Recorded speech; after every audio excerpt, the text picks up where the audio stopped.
Good afternoon. A big game tomorrow night. They're all big games at the moment, aren't they? But a victory takes you within 3 points of Manchester City. There was a lot of excitement, wasn't there, on Saturday night? Not just following your win over Norwich, but come the final whistle at Manchester City when Tottenham had won. A lot of Liverpool supporters were getting very excited, saying the title race is back on, win every game and we win the league. I just wondered how you feel. How did you feel at 7:30 on Saturday night?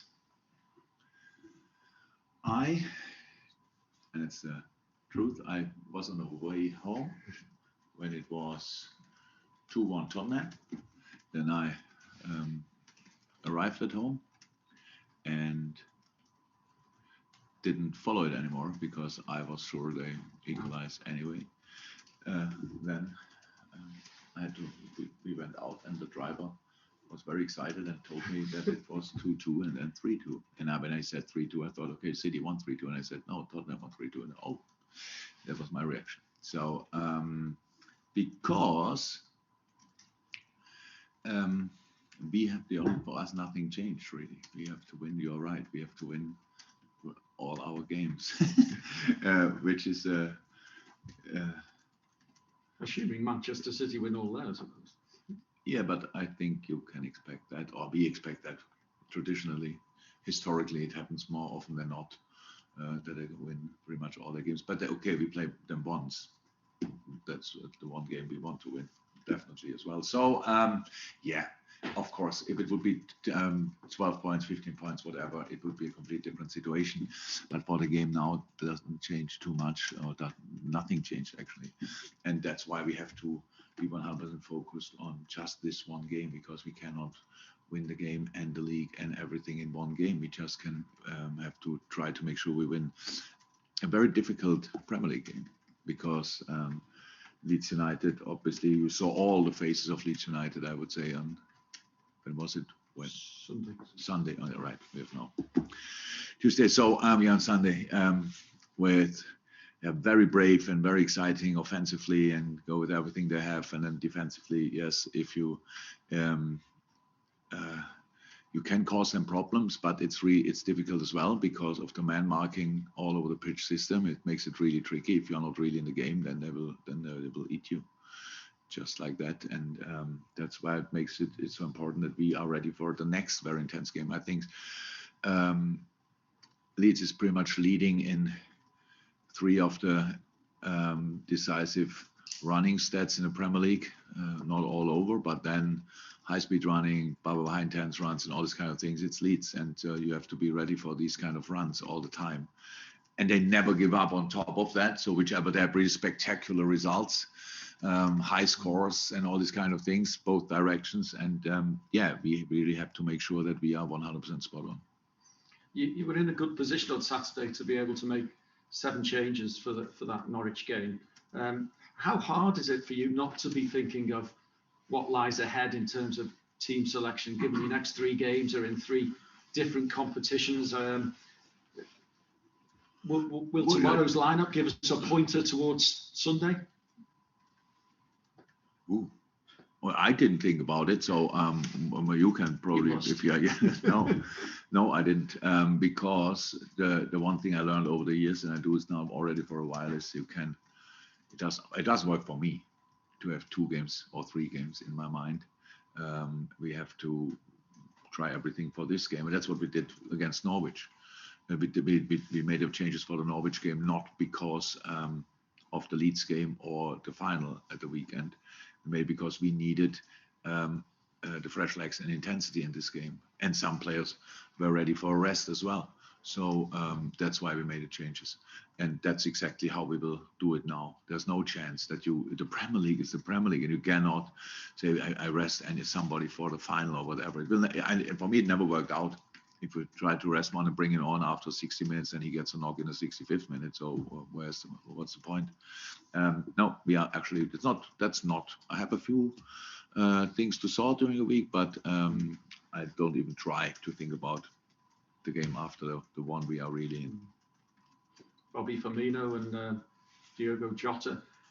Jota's probably itching, isn't he, to get fit, given what he's done in this cup run. I know it's a league game tomorrow, but any chance of us seeing them tomorrow first of all, and then what chance for the final? No, for tomorrow, no chance, and then the final we will see. I really don't. I don't know in the moment, but it was easy to say now, no. But yeah, we will see. They'll be pushing, won't they? They are, but yeah, they were not on the pitch. So for training, so that's not a good sign. No. And we have to see what we can do with the boys in the next few days, and then we make a decision later in the week. Thanks, Alan. We'll go to James Cooper for PLP for 2, and then Juliet in the room for BBC. Hi, Jurgen. Nice to see you. Hi, nice to see you. I think the fans believe they're in a title race, and I think us in the media believe there's a title race with two teams. How do you feel you're now back into a proper title race? How I said, it's what do you mean with a title race? We have so many games to play, and yes, if we could win them all, it's a title race.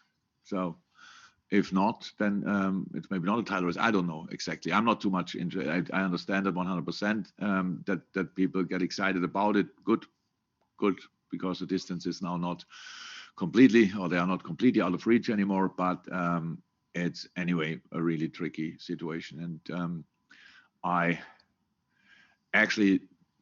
never prepare press conferences, I have to say, but today I can tell you I didn't think a second about the title race. I just thought about Leeds when I came in here, what you could ask about them. Yeah, I know, usually you don't ask about the opponent, we talk about all the other stuff, but I'm obviously naive enough to still think about the next opponent, and I cannot give any kind of, I have nothing to say about it really. I'm really happy about the results we had in the last few weeks. They obviously brought us some points, some confidence as well in different competitions. That's really good. But a minute after the Norwich game, it's over, and we just have to think about Leeds. And there are so many things that can happen in football, and if you now just think about it, and everybody thinks, oh, now we are close and only 3 points. No, it's 6 points, and we play Leeds. So I'm just not made for it. I cannot count points on our account before we played the game. If other people do that, that's okay, because they are not directly involved, but we have to be ready for an incredibly intense game and a big fight against Leeds United. They fight for staying in the league, and if you can say one thing about this team, they really, really, really never give up, and that's what we have to make sure that it will not help tomorrow night, but between now and then, sort of work to do. But let me be polite then and ask you about Leeds United, because I think their first game back in the Premier League was at Anfield, and an amazing game, the 4-3.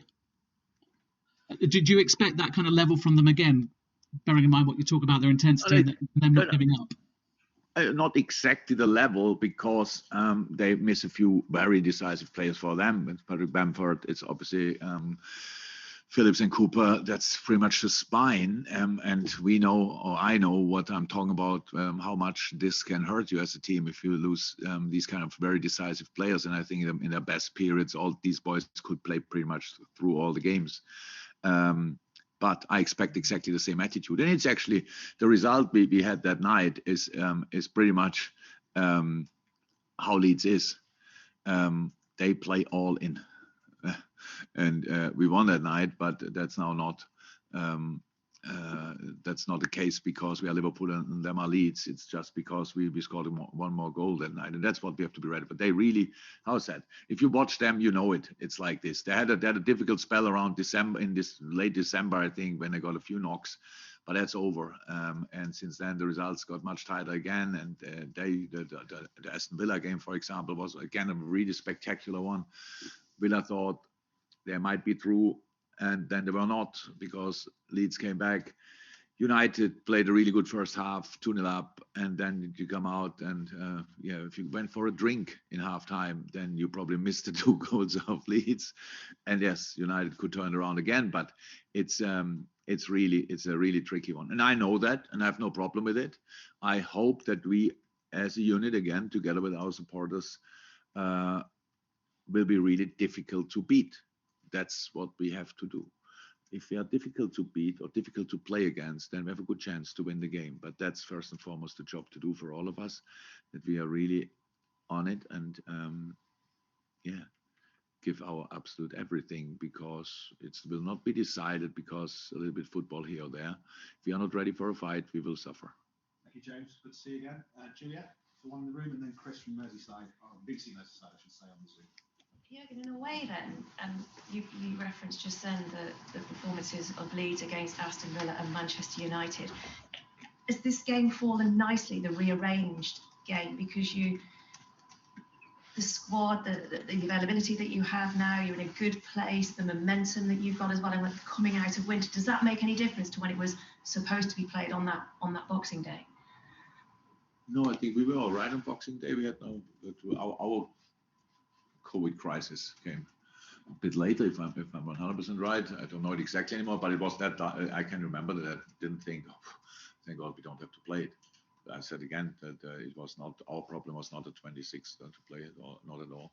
I'm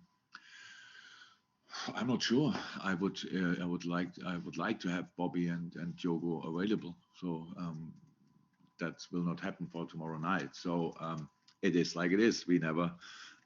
Honestly, you don't really think about fixtures, and when they come up, you just get at one point to get an information and you prepare for it, and it's the same here. Jules, Chris from Merseyside, and I think that's it for the Open. Oh, Chief Neil, would you have one? Chris. Hi, Jurgen. Hi. Luis Diaz's goal, it came at the end of a 34 pass move. Just how satisfying is that as a manager to see such patient possession end up in a decisive pass and a great finish on the end of it? Very, very satisfying, and it's a sign for something else as well. It's like that in a moment, obviously, the two goals we scored before opened up the game for us.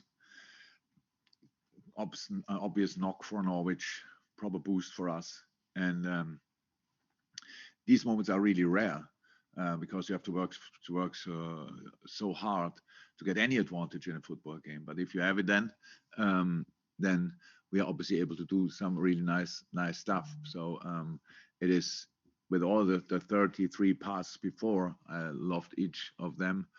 The last one of Hendo was pretty special. But what you saw then, how the formation of the opponent, who looked over all the other time during the game, really well organized. But in that moment, obviously, with all respect, they were a little bit all over the park, because we just, there was no last line, nothing, and a big gap in the center, which Lewis used. And it was because of the movements of all other players. That's how football can look. Unfortunately, doesn't look that often, because, the quality of opponents. And Norwich made this mistake exactly once in the game. We used it then. In all other situations, they defended us much better. Thanks, Chris. Neil, did you want one? And then this is the final one in the Open, and we'll go to a brief breakout. I saw Joe Gomez speaking after the game on Saturday, and he said he waited a long time to start the Premier League game. I think he said the challenge for him has been to be the best version of himself every day while he's waiting. How much is that an example to maybe other players in the squad who are in a similar position, having to be patient and wait for their chance? It's a very good example, but a very special story as well. Because with the quality of Joe, it's really difficult. If I would Joe Gomez up, I would be really difficult to deal with the situation, because the quality he has, because of the player he is, and everybody likes, if not lost, Joey.